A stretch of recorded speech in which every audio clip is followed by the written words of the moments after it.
Ari niat eta najahate urang babarengan sareng prakna gawe barang. Ari pangkat niat eta aya 3.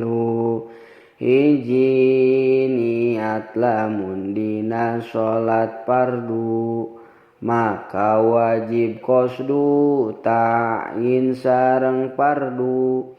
Kaya ngucap usolli fardol maghribi lamun sholat dina anu ngabogaan waktu sareng sabab wajib qasdu ta'yin.